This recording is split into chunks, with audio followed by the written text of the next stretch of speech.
Hello. Let's chat about weekends. Let's chat about the fact that you stick to your routine through the week, feel like you're smashing it, you're hitting those targets, you're going after your goals, and then Friday rolls around and you hit that fuck it button. Let's talk about it because I've got lots of practical tips for you and hopefully a few explanations to help you understand why it keeps happening. Because I always bang on about this, girls. When you want something to change, the actual behaviour, when you want to take your power back and get in control with that, you have to take the time to observe what's happening and actually understand it rather than just going like, oh, that is something I do or I need more willpower. That is very rarely the case. So I'm going to throw a few tips at you and hopefully there's one or two that you'll go, oh, I'm going to try that. That resonates. So why does it happen, first of all? So there's lots of reasons. One of them is that because people treat their week as 5 and 2 or 4 and 3, rather than the 7 days in a week. Now, what I mean by that is if you're coached by me, I teach you the 80-20 principle, where I say to you, for 80% of the time, let's make sure you're following the 3-2-1 principle, i.e., you're eating 3 meals a day, two, so 1 or 2 portions of fruit and veg per plate and 1 portion of protein. Then you stick your carbs or whatever on, but that's your structure that you're following, right? So you're looking for nutritionally dense meals for 80% of the time. Now, 80% of a week is not Monday to Thursday and then fuck everything off Friday, Saturday, Sunday. Because in your head, you think, oh, it's just weekends, right? But stay with me with the maths here. So 7 days in a week, 21 meals. 80% of them means around about 17, 18 of those meals should follow that 3-2-1 structure. If your goals are sorting your shit out with your food behaviours and or losing body fat, right? We know that 80% of the time. A weekend, if you start, let's say Friday night, and you go right till Monday morning making dickhead decisions around food, basically pressing that fuck it button. A weekend, that's all day Saturday and Sunday, so that's 6 meals. Your tea on Friday night, that's 7 meals. Some people probably start on a Friday lunchtime or like Pie Friday in the office or whatever. That's 8 meals. So when there's 21 meals in a week and you choose to have 6, 7, or 8 where you've really just pressed the fuck it button, look at the percentages, girls. You're looking at nearly 40% of your week where you're not bothering. So this is when I talk about like you can have anything you want and be healthy, have a good relationship with food and or lose body fat. Anything you want. No food has to be off the cards, right? There's no such thing as bad food. But you can't have everything you want. You can hit fuck it for 40% of the week and think you are going to achieve anything in terms of making progress with food, success with losing body fat, whatever the goal is there. It's not going to happen. Because if anything in life you put, 60% effort in and dicked about for 40% of the time, you wouldn't achieve anything, would you?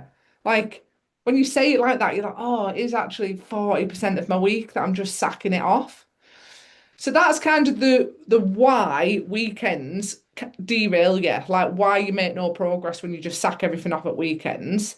But now I want to talk to you about like why you might actually do that as well. So we understand like, oh, why that's the problem, but why do I keep doing the thing?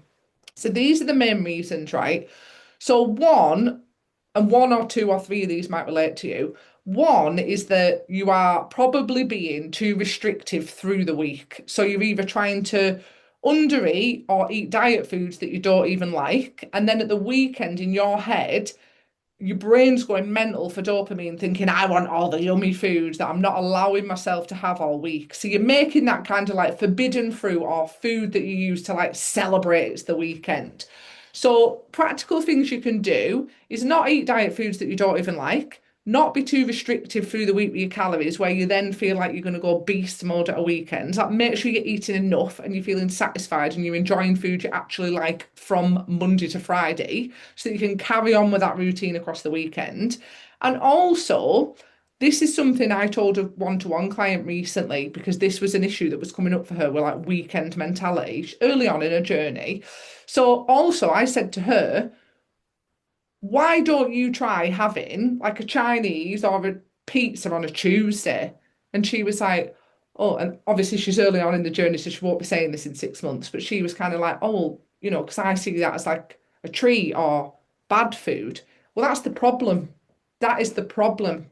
Because that's how you see this food, you then feel guilty or like you've messed everything up. So then the behavior carries on all weekend. Whereas, like, if you have a Domino's on a Tuesday, get up the next day and have your normal breakfast and get back to your normal routine and know that that one meal was just like one meal out of 21, you're far less likely to then hit that fuck it button on a Friday because you've proved to yourself that you can have a Domino's on a Tuesday, you can have your normal breakfast on a Wednesday, and then you can carry on with your normal routine.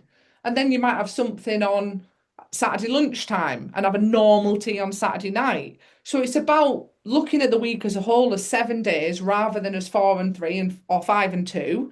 It's about making sure you're eating enough through the week so you're satiated, you're not eating diet foods you don't like, and you're not restricting certain foods with this idea that I can't have that on a Tuesday. I have to save that for a Saturday, right?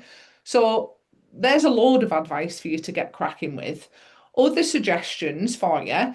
Another reason women do this at weekends is because they lose all structure at weekends. So Monday to Friday, they're having like probably the same or similar breakfast, same or similar lunches because they're going to work or whatever and they're prepping and thinking ahead and planning. Then the weekend comes and it's like, woohoo, I'm going to do whatever I want. And all structure is out of the window. So I encourage you to continue with a level of routine across the weekend as well. What I mean by that is look ahead and choose what you are going to do. So go, the weekend's coming up, we're going to have a Chinese on a Friday night, right? So because I want to make moves with my food behaviors, with my fat loss goals, whatever the goals are, I'm also going to have Sunday lunch. But in between those two meals in the weekend, I'm going to have my normal breakfast, my normal lunches. Like I don't have to have a Sunday lunch and then go, oh, fuck it, we'll have XYZ for tea. I can then just have like what would have been my normal lunch through the week. I'll put that as my Sunday tea. And then I can enjoy this roast dinner and then have, I don't know, tuna butty and some fruit and yogurt for my tea. It's just about looking ahead and planning that out and going, let's keep a level of structure. So the first bit to you is about how you kind of behave through the week. The second bit is going into the weekend, not on a wing and a prayer, not leaving success to chance, going, let's have a level of structure at the weekend and maintain some of those behaviours that I've been following through the week. My other advice, two sayings that I use with my one-to-one clients. The first one is choose your indulgences. So that is choose what you want, right? But go all in and enjoy it, but just have the thing that you want. So what I mean by that, right? Choose your indulgences. That is going out for the day with your family on Saturday and the kids might be eating whatever they want, right? You're going to choose your favourite thing. So you're going to go, do you know what? My favourite thing is ice cream or my favourite thing is sticky toffee pudding. So I'm going to enjoy that. I'm going to say yes to it, enjoy it guilt-free and then move the fuck on. Choosing that indulgence and going, yes, taking your power back with it. That's the opposite of being like, well, I'm going to have ice cream and crisps and some sticky toffee pudding because fuck it, it's Saturday. And then hating yourself on Sunday, so carrying it on because you might as well wait again till Monday. That's the difference, choosing the indulgence and going all in.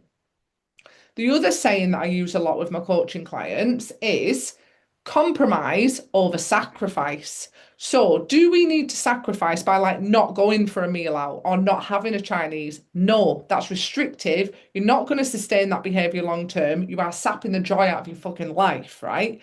So, we don't want sacrifice, but we want compromise. So, what's compromise? Compromise, right, is if your goals at the moment include losing body fat, include improving your relationship with food. And what I mean by that is being in the driver's seat and not feeling like food controls you, feeling like you've got a choice, right? Compromise is going out for a meal and going, I'm even having a starter or a pudding. I'm not having both because that's not about hunger. I'm not being dead restrictive and having just a main and it's a salad. I'm having a starter or a pudding. Or a compromise might be, I'm not looking at calories on the menu or worrying about, what's a healthy meal to have. I'm going to have macaroni cheese and I'm going to love it and it's carby and cheesy and delicious, right? But compromise would be, I'm going to have a big Greek salad instead of sitting here and eating an entire cheesy garlic bread with that. So that's compromise over sacrifice.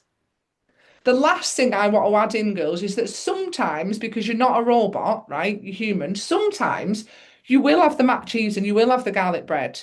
But our body, how it looks and feels, is about our behaviours most of the time, not what we're doing now and again. And it's not that meal that's the problem, it's your behaviours either side of it. So sometimes that will happen, but the difference is you'll get up the next day and have your normal breakfast and go for a walk or go to the gym or whatever it is, not to burn calories, but that's because that's part of who you are and what you do. That's your new behaviours. And it doesn't matter because you've drawn a line and moved on. So obviously, because this isn't one-to-one coaching, I'm on the pod chatting to you. I can't speak to you specifically about what your specific hurdles are. And if I could, if you were my coaching client, we'd really get into it and go, this is your area that's the hurdle, and these are all the tools that you need. Instead, I've thrown some of my best bits at you so that hopefully you can relate to some of them and cherry pick and see what resonates with you.